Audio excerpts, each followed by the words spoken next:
Demathamal Viharaya is located at Heligama on the Butolo-Kampisha road, which leads to the Malagawila Buddha statues.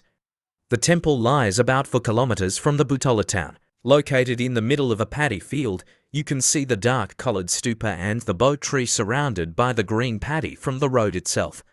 Though much attention is not paid by the average tourist, the history of the temple complex dates back to the 3rd century BC. According to folklore, this was the temple which Prince Tissa hid from his brother Prince Gomini, sometimes called Jemunu, later King Duttagemunu, after a major battle for power at the location now called Udawalawe. After the death of King Kavan Tissa 2nd century BC, his 2 sons, Prince Gomini and Prince Tissa, had 2 major battles in the struggle for power. Legend says that the first battle at the Udawalawe was won by Tissa, but the second battle was won by Gomini, and Tissa, unable to flee far, hid inside this temple, knowing the brother would never violate the sanctity of a Buddhist temple. Prince Gomini, pursuing after his brother, realized he was inside the temple and asked chief incumbent then Gonashonka Tissa Thero whether his brother was inside the temple. The Thero, unable to lie, answered in the form of a riddle, neither lying nor giving away Tissa. The historic Rajavalia, the tale of the royal dynasty, describes this battle and the conversation Jemunu had with the priest. Prince Jemunu raised a fresh army and again set out to flight. But thinking within himself that it would be impossible to wage war with the Tamils if he wasted his army by continuing to fight in this way, sent this letter to Tissa: "Let us to fight the one against the other.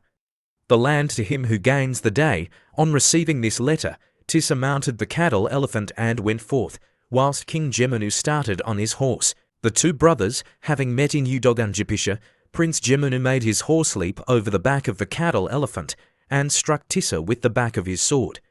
Then the cattle elephant, being wroth, thought within himself, "On my back was a woman." On the horse rode a man and threw Prince Tissa to the ground. As Tissa fled, Jemunu thought, "I will seize and take him prisoner. Otherwise he will again raise an army and make war upon me," and pursued after him to seize him. Tissa took shelter among the monks, whilst Jemunu kept up the pursuit and watched at the Vihara entrance. The monks, having seen Jemunu pursuing Tissa, when the latter took shelter among them, those who were sitting stood up, and those who were standing sat down. When Jemunu asked them, "My lords, where is Tissa who has just come here?"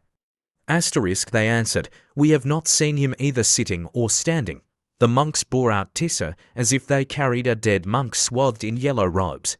And Jemunu, having perceived it, said, "There goes Tissa, a powerless body," on the shoulders of the monks, and taking with him the elephant cattle and his mother, repaired to the city of Mogoma. Tissa, having come to the monastery in order to ask the monks to mediate for peace with his brother, dispatched them.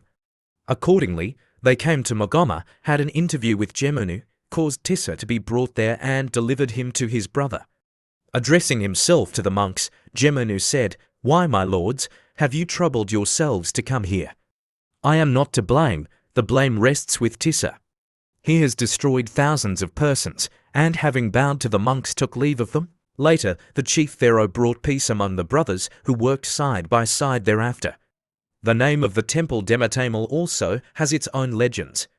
One legend says this area was called Detumal, meaning "I saw found the brother," which happened at the Viharaya, and later became Demathamal. Another legend says that once peace was brought within the brothers, Prince Tissa was in charge of the area and he cultivated the land, and it was very rich in harvest. During this time, Prince Gomini, now King Dutti Jemunu, was getting ready for the final battle with the South Indian invader King Alara, who was ruling the Sri Lankan capital Anuradhapura.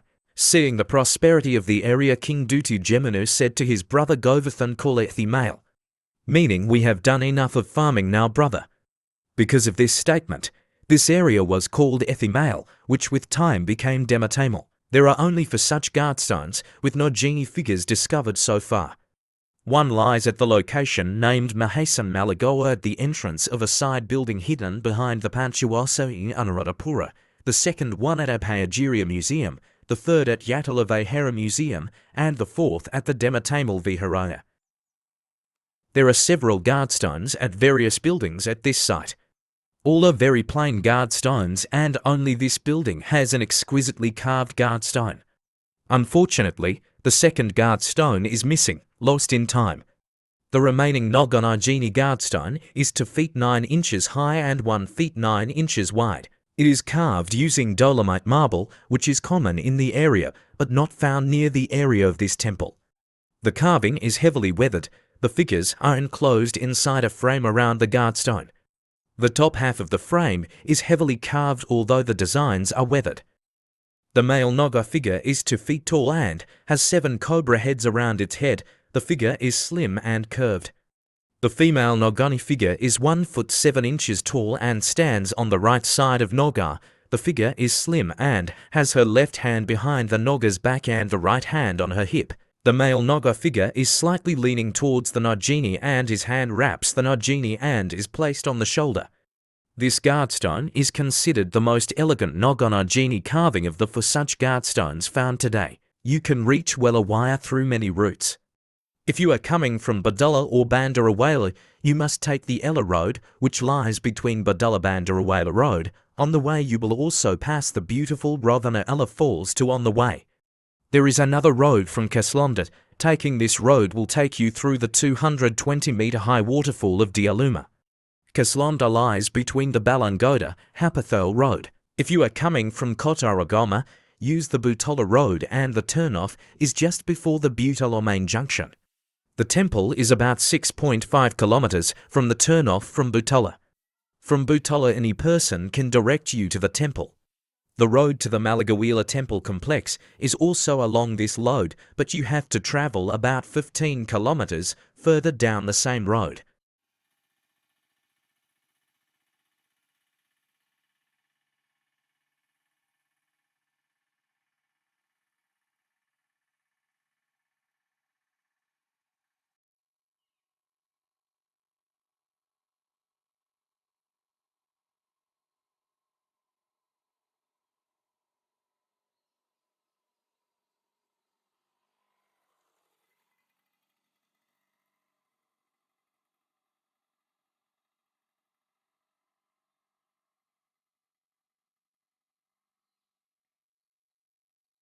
The Malagawala Buddha statue is located in Malagawala village in the Monaragola district of Sri Lanka.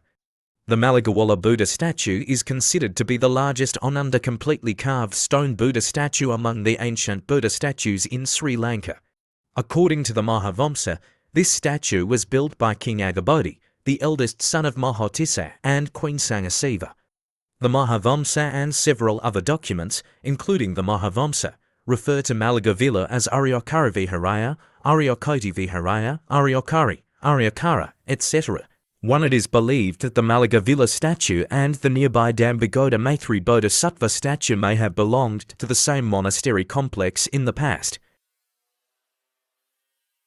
It is believed that the Malagavila Buddha statue was completed elsewhere and then brought to its current location and installed in a suitable seat. It is made of crystalline limestone and is 37 feet 10 inches high. With the lotus seat, it is 41 feet 10 inches high.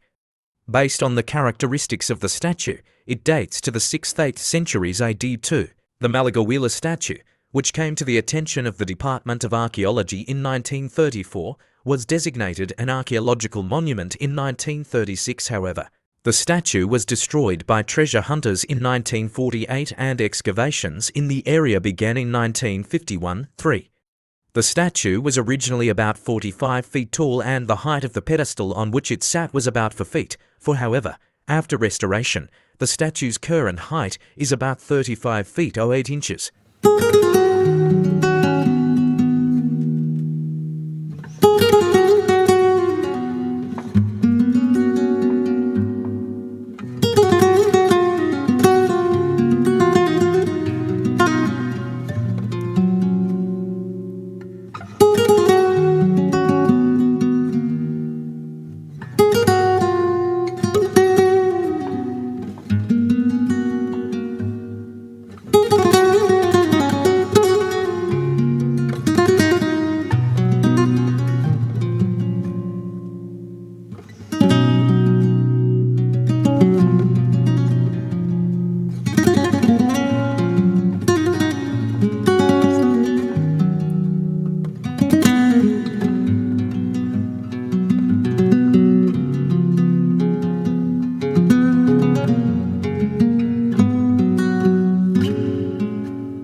Key features: this statue is made of stone serene and is believed to belong to the Gupta art style.